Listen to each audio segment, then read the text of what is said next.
itu usaha mikro kecil menengah gitu kan, kayak contoh bapak dulu, maksudnya UMKM. Nah kalau di sini saya itu lebih mengedepankan yang perhitungan BEP. Bapak sebenarnya sudah tahu BEP itu apa? Break-even point.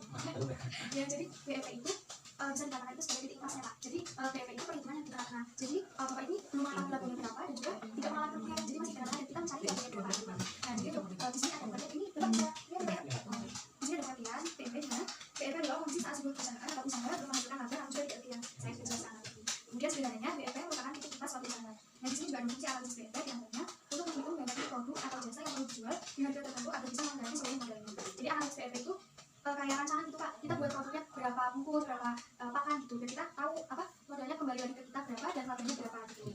Nah di samping itu BEP itu bisa dikatakan sebagai situasi operasional di mana perusahaan belum menghasilkan profit. Profit ini keuntungan ya Pak ya, jadi bisa dengan menghitung BEP ini bisa memperoleh kita dapat melihat berapa laba kita gitu Pak. Namun juga tak mengalami kerugian. Perhitungan BEP biasanya difungsikan dalam menganalisis perusahaan atau usaha telah meraih BEP tersebut. Kemudian ada perhitungan BEP tersebut pun bisa difungsikan dalam menghitung jumlah volume penjualan. Jadi BEP selain dapat menghitung labanya berapa, BEP juga dapat ini Pak apa mengira-ngira kita biasanya 1 kilo petani Bapak biasanya bisa jadi berapa Pak itu Pak? Kalau 1 kilo 2 kilo gitu. Biasanya kita cuma satu jadi 5 tetak sih. Dari 5 tetak sampai 6 tetak. Nah itu termasuknya juga bisa dalam perhitungan volume kan kayak jumlah penjualannya BEP.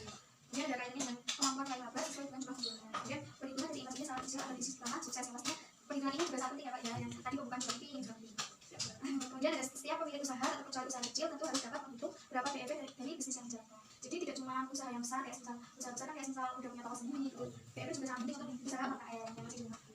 Terus di sini juga ada kegunaan dari BEP itu sendiri. Jadi kegunaan itu sama kayak manfaat ya. Manfaat kita menghitung BEP pertama ini sarana perencanaan penjualan atau perencanaan produksi sehingga perusahaan sebenarnya tak mengalami kerugian yang tadi sudah dijelaskan. Jadi kalau dalam perhitungan BEP itu kita bisa merancang gitu yang apa labanya berapa terus modalnya berapa. Terus yang kedua ada memudahkan dalam membuat analisis perubahan harga pokok, harga jual atau volume produksi gitu. Nah, terus yang ketiga memastikan supaya volume produksi maupun penjualan tidak lebih sedikit dibandingkan angka BEP.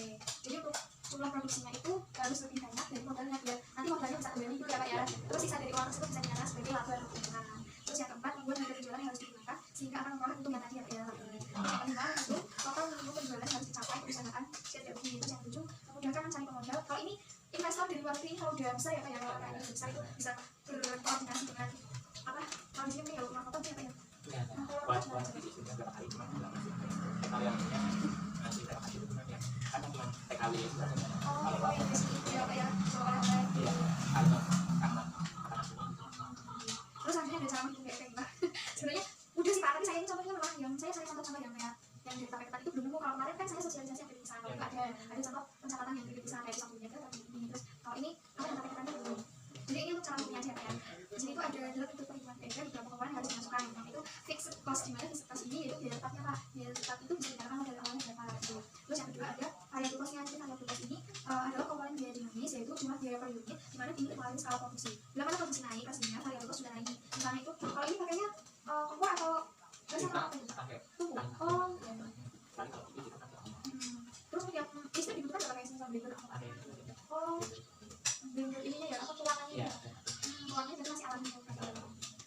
Kemudian untuk gaji pegawainya kalau untuk saat ini masih dikelola sendiri atau kalau ini dikelola sendiri cuma kalau kami biasanya ya dibantuin ibu apa kalau mungkin aku itu mencoba kalian kalau juga itu ada yang nanti masukannya banyak itu ya? lumayan sampai satu itu ada kemarin sih totalnya ada 10-an. Kalau yang bentuknya masih saudara gitu ya Pak ya? Yang anak kan namanya saudara sama tetangga. Oh, tetangga dekat gitu. Terus yang ketiga itu ada kris itu harganya Pak, harga jual setiap negara. Kalau satu pak itu berapa isinya ya Pak? Ada yang 10 butir, ada yang 2 butir dengan benang. Oh, dengan kalau 10 itu berapa harganya Pak? Yang di rumah 9 kalau ini anak tetangga udah di sini. Oh iya, soalnya ongkos bensinnya juga ya Pak ya sama harganya juga. Apa ini tapi nanti ini? Oh ya bisa Pak, bisa Pak. Di sini ya, bisa. Alasan menghitung dari BEP, break-even point. Yang pertama itu ada BEP, terus ini ada FC, di mana FC di sini itu fixed cost atau biaya tetap. Kemudian dibagi, ini pokoknya dibagi ya Bu. Dibagi di sini ada price atau harga dikurangi dengan biaya tak tetap. Nah kemudian ini BEP-nya, ini kan tadi biaya tetapnya itu ini ya Bu, 1.830. Nah ini dimasukin ke sini 1.830 dibagi harganya berapa tadi? Harganya itu saya hitungnya 20.500 dikurangi yang 50 ini Bu, harga jual per kilonya 50. Nah ini jadinya 1.830 dibagi 20.500 dikurangi 50.000 jadinya 29.500. Nah 1.830 dibagi 29.500 jadinya 62,03. Ini kalau misalnya ibu susah itu pakai kalkulator juga bisa kan. Yang penting Nggak rugi mampu gitu. juga ya. Heeh. Yang penting itu.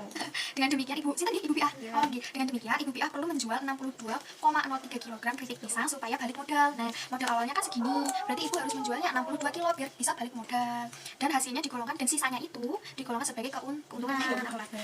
Terus yang kedua ada menghitung BEP nilai penjualannya bu. Kalau ini kan per satuan bungkus. Nah, kalau ini penjualan keseluruhannya berapa gitu, kayak misal 1 pak 12 itu ibu kayak 12 bungkus 1 pak Ya, gitu. itu yang selalu bilang. Yang sebulan. Sebenarnya ada nasi bu ini BEP, terus di sini ada biaya tetap dibagi biaya tetap variabel, kemudian nanti ada harga, dan di sini sama lah ya bu. Sama kayak gini, terus dikurangi ini terus dibagi hasilnya 3.101.700. Itu untuk BEP nilai penjualan. Jadi kesimpulannya ibu PA itu harus menghasilkan pendapatan sebanyak 3.101.700 agar balik modal, dan jika lebih dari itu maka digolongkan laba tadi seperti itu. Terus untuk keterangan dari keseluruhan kesimpulannya ini ya bu, ini ada keterangan dan juga harga. Kemudian pendapatan tadi kan kayaknya 69 kilo dikali 50 jadinya 3.450. Kemudian ada biayanya. Nah biayanya tuh kayak beban-bebannya apa aja sih yang dibutuhkan bahan-bahannya gitu ya bu ya. Jadi yang pertama itu ada biaya pisang tundun. Nah biaya pisang tundun tadi nilai yang di awal ada 1.830. Kemudian biaya gas ya bu, ini ibu pakai gas atau Pakai gas. pakai gas. Nah biaya gas mungkin di sini 54. Kemudian untuk yang C-nya itu biaya minyak. Nah biaya minyaknya di sini kan minyak harganya naik ya bu ya. Jadi saya anggarkan misalnya 200. Terus di sini ada biaya penyedap rasa kan pakai ya bu ya. Tadi ada penyedap rasa pedas, manis, balado gitu original. Terus di sini ada plastiknya juga, saya hitungnya yang per pak kecilnya aja 18.000. Jadi semuanya 2.138. Nah keuntungannya itu pendapatan dikurangi dari jumlah bebannya bu. Bebannya itu kita beli ini bahan-bahannya kan kita beli kan mengeluarkan duit gitu ya bu. Nah ini pendapatannya 3.450.000, dan ini untuk jumlahnya yang kita beli untuk bahan-bahannya itu 2.138 habisnya. Makanya keuntungannya dari 3.450 yang hasilnya itu dikurangi bebannya 2.138, jadinya keuntungannya 1.312. Seperti itu. Nggih. Mau di udah